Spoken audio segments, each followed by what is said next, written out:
मेष राशि के दर्शकों, आज जो हम चर्चा करने वाले हैं इस प्रोग्राम में, वो करने वाले हैं कि शनिदेव महाराज यही 28 नवंबर 2025 शनिदेव महाराज वक्री अवस्था से मार्गी अवस्था में होने जा रहे हैं, यानी कि शनिदेव महाराज की सीधी चाल अब प्रारंभ होने जा रही है।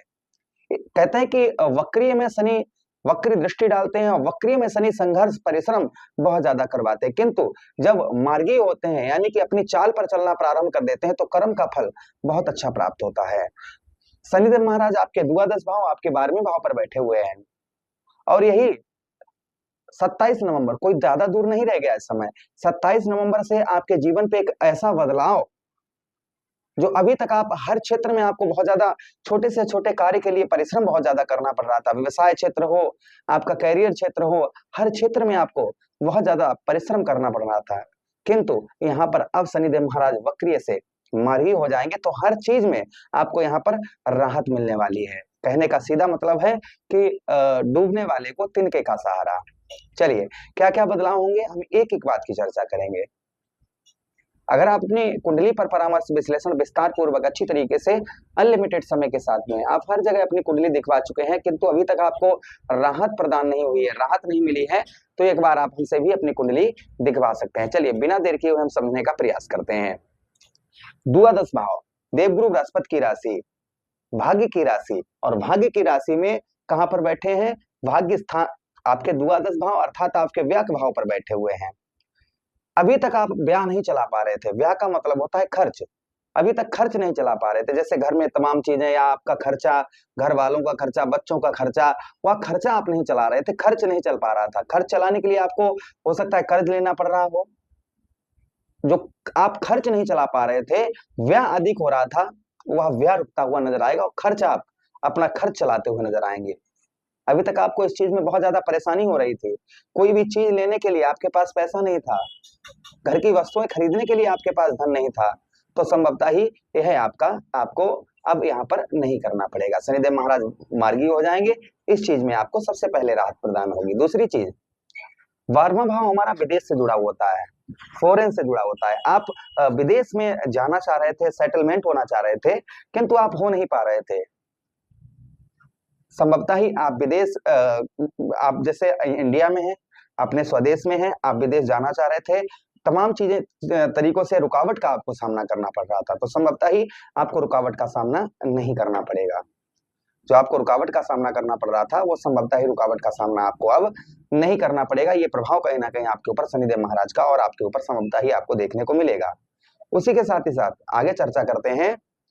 आप विदेश में ही हैं, फॉरेन में है, किसी देश के अंतर्गत हैं, वहां पर जो आपको परेशानियां आ रही थी, चाहे आप नौकरी करते हो, चाहे खुद का व्यवसाय कर रहे हो, वहां पर परेशानियां आ रही थी, आपका व्यवसाय नहीं चल पा रहा था, व्यवसाय से संबंधित परेशानियां हो रही थी, नौकरी करते हैं, जॉब से संबंधित परेशानियां हो रही थी, तो संभवतः ही वह आपकी अब नहीं होंगी। तीसरी चीज, शारीरिक कष्ट परेशानी, जो आपको शारीरिक कष्ट परेशानी हो रही थी, हेल्थ का इशू चल रहा था, तो उसमें भी शनिदेव महाराज आपको काफी राहत यहाँ पर प्रदान करते हुए नजर आएंगे। अच्छा, उसी के साथ ही साथ आगे चर्चा करते हैं कि शनिदेव महाराज के पास दृष्टियां भी हैं। अब ये मार्गी दृष्टि अर्थात सीधी सीधी दृष्टियां पड़ेंगी, जिससे आपके जीवन पर एक और नया उजाला होता हुआ नजर आएगा। शनिदेव महाराज के पास तृतीया दृष्टि, सप्तम दृष्टि और दशम दृष्टि, ये 3 दृष्टियां शनिदेव महाराज के पास हैं। तृतीया दृष्टि से आपके धन भाव को देख रहे हैं। जो परिवार से संबंधित परेशानियां चल रही थी, परिवार में मनमुटाव, परिवार में आपको जो परिवार का सपोर्ट मिलना चाहिए था, परिवार का प्रेम प्राप्त होना चाहिए था, वह नहीं हो पा रहा था, परिवार की ओर से कोई हेल्प नहीं प्राप्त हो पा रही थी, परिवार के लोगों ने आपको अलग कर दिया, परिवार से जो एक जुड़ाव होता है ना, वो जुड़ाव आपका खत्म हो गया है, क्योंकि परिवार की ओर से आपको ना ही हेल्प प्राप्त हुई, ना ही कोई परिवार के लोगों से आपको लगाव, ये चीजें चल रही, तो यहाँ पर परिवार का सुख अर्थात कुटुंब का सुख आपको प्राप्त होता हुआ नजर आएगा, परिवार की ओर से हेल्प भी आपको प्राप्त होती हुई नजर आएगी। अच्छा, उसी के साथ साथ आगे चर्चा करते हैं हम आपके द्वितीय भाव पर शनिदेव महाराज का जो प्रभाव और आपके ऊपर देखने को मिलेगा। द्वितीय भाव हमारा होता है धन से जुड़ा हुआ, तो धन में आपके जो वृद्धि नहीं हो पा रही थी, अर्थात मानो कि धन के लिए आप बहुत ज्यादा संघर्ष कर रहे थे, फिर भी आपको धन से रिलेटेड परेशानियां हो रही थी, तो है आपको ना के बराबर आपकी होंगी। धन में आपके काफी राहत यहाँ पर देते हुए नजर आएंगे, आपके धन में वृद्धि करते हुए नजर आएंगे। वृद्धि का मतलब होता है बढ़ाना, तो यहाँ पर आपके धन में यहाँ पर शनिदेव महाराज आपके वृद्धि करते हुए नजर आएंगे प्रभाव शनिदेव महाराज का और आपके ऊपर संभवतः ही आपको देखने को मिलेगा। अच्छा, उसी के साथ ही साथ आगे हम चर्चा करते हैं जो प्रभाव और शनिदेव महाराज का आपके ऊपर संभवतः ही आपको देखने को मिलेगा आपके द्वितीय भाव पर, की वाणी में, जो आपकी वाणी है, वाणी में आपके मधुरता आती हुई नजर आएगी। वाणी के साथ ही साथ में जो प्रभाव और आपके ऊपर देखने को मिलेगा आपके द्वितीय भाव पर, क्योंकि यहाँ पर मित्र दृष्टि अर्थात शुक्र के घर को देख रहे हैं।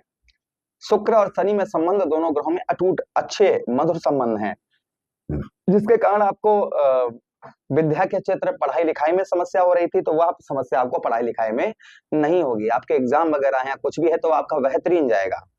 किंतु देखिए, जब भी शनिदेव महाराज की बात आती है तो बात आ जाती है कर्म की, मेहनत की। तो यहाँ पर थोड़ा सा मेहनत तो आपको इन चीजों में करवाएंगे ही करवाएंगे, किंतु सफलता भी प्रदान करवाएंगे।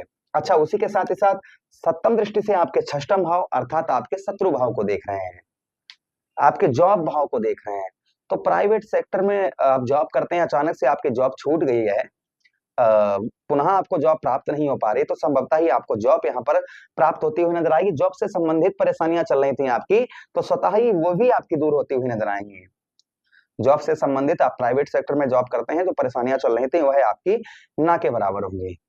अच्छा, उसी के साथ ही साथ आगे चर्चा करते हैं हम कि शत्रुओं का प्रभाव, जो शत्रुओं का, दुश्मनों का आपके प्रभाव था, शत्रु आपके कार्य को बिगाड़ रहे थे, तो संभवतः ही वह शत्रु आपके कार्यों में बाधा ना पहुंचाकर खुद के कार्यों में बाधा पहुंचाते हुए नजर आएंगे। यहाँ पर ये प्रभाव शनिदेव महाराज का अटूट देखने को मिलेगा, क्योंकि बुध की राशि को देख रहे हैं और बुध में और शनिदेव महाराज में दोनों में संबंध उत्तम अच्छे हैं। अच्छा, उसी के साथ ही साथ कुछ कर्ज, जो लोग कर्ज से बहुत ज्यादा परेशान हैं, तो कर्ज में भी आपको काफी राहत शनिदेव महाराज यहाँ पर प्रदान करवाते हुए नजर आएंगे। प्रभाव और शनिदेव महाराज का संभवतः ही आपके ऊपर आपको देखने को मिलेगा। अच्छा, अगली दृष्टि से अर्थात दसम दृष्टि से आपके कौन से भाव, आपके नवम भाव अर्थात आपके भाग्य स्थान को देख रहे हैं। किंतु यहाँ पर भाग्य स्थान को देखने की वजह से यहाँ पर देवगुरु बृहस्पति की राशि में बैठे हैं, उन्हीं के घर को देख रहे हैं, किंतु देवगुरु बृहस्पति की दृष्टि 4 दिसंबर के बाद में यहाँ पर पड़ने लगेगी। भाग्य का साथ वक्रीय शनि के कारण जो आप नोटिस कर रहे थे, मार्च के महीने से आपको भाग्य का साथ नहीं प्राप्त हो रहा था। जिस तरीके से भाग्य का साथ यानी कि आपका लक, जो आपका भाग्य है, वह भाग्य में आपके वृद्धि नहीं हो पा रही थी, तो संभवतः ही आपके भाग्य में यहाँ पर वृद्धि होती हुई नजर आएगी। ये प्रभाव शनिदेव महाराज का और संभवतः ही आपके ऊपर आपको देखने को मिलेगा। अच्छा, पूजा पाठ, धार्मिक कार्यों में जो रुचि आपकी थी, दान पुण्य के कार्यों में रुचि जो आपकी थी, वह रुचि आपकी पुनः जागृत होती हुई नजर आएगी। आप नोटिस कर रहे होंगे कि आपका पूजा पाठ में मन नहीं लग रहा होगा, आपके धार्मिक कार्यों में आपका मन नहीं लग रहा होगा, तो संभवतः ही पूजा पाठ, धार्मिक कार्यों में आपकी रुचि बढ़ती हुई नजर आएगी। और हर कार्य में आपको रुकावट का, आप नोटिस कर रहे होंगे कि हर कार्य, कोई भी कार्य कर रहे हैं उसमें आपको रुकावट का सामना करना पड़ रहा था, तो संभवतः ही आपको रुकावट का सामना नहीं करना पड़ेगा। तो ये प्रभाव वक्री से मार्गीय शनि होते ही ये चीजें किसी पर ज्यादा होंगी, किसी पर कम होंगी, कि पता नहीं आपकी कुंडली में शनिदेव महाराज की स्थिति क्या हो। शनिदेव महाराज बाल अवस्था में हो, किशोर अवस्था में हो, युवा अवस्था में हो, वृद्ध अवस्था में हो, या अस्त अवस्था में हो, किस अवस्था में हो, जिस अवस्था में शनिदेव महाराज आपकी लगन कुंडली में बैठे होंगे, वैसा ही प्रभाव आपके ऊपर पड़ता हुआ नजर आएगा। किसी पर ज्यादा होगा, किसी पर कम होगा, लेकिन ये प्रभाव पड़ेगा अवश्य ही। अब शनिदेव महाराज को प्रसन्न करने के लिए क्या उपाय करने चाहिए, तो देखिए, शनिवार का दिन जो होता है ना, वह शनिदेव महाराज को समर्पित होता है। शनिवार के दिन आप 4 बाती वाला दीपक अपने मेन गेट पर जलाइए। शनिदेव महाराज के बीज मंत्रों का जप करिए, या फिर सिंपल से मंत्र है, ओम प्राम प्रेम सा शनिश्चराय नमः, ओम सम शनिश्चराय नमः, इन मंत्रों का जप करिए। साथ ही साथ में शनिदेव महाराज के लिए वृद्ध व्यक्ति, नेत्रहीन व्यक्ति तथा असहाय व्यक्तियों की सहायता करिए। इससे भी शनिदेव महाराज का प्रभाव उत्तम अच्छा रहता है। और कोई भी गलत काम मत करिएगा, आचरण अपने बिल्कुल शुद्ध रखिए, जिससे आपके जीवन पर एक नया उजाला होता हुआ पुनः आपके जीवन पर नजर आएगा। तो आशा कर रहे हैं प्रोग्राम काफी अच्छा लगा होगा। प्लीज लगा है तो लाइक कर दीजिएगा, चैनल को अवश्य सब्सक्राइब कर लीजिएगा, और यह वीडियो अपने मित्र यारों के पास शेयर कर दीजिएगा। हमें आदेश दीजिए, किसी अन्य प्रोग्राम में पुनः भेंट करेंगे। तब तक के लिए हर हर महादेव, शिव शंभु पार्वती, प्रणाम जी।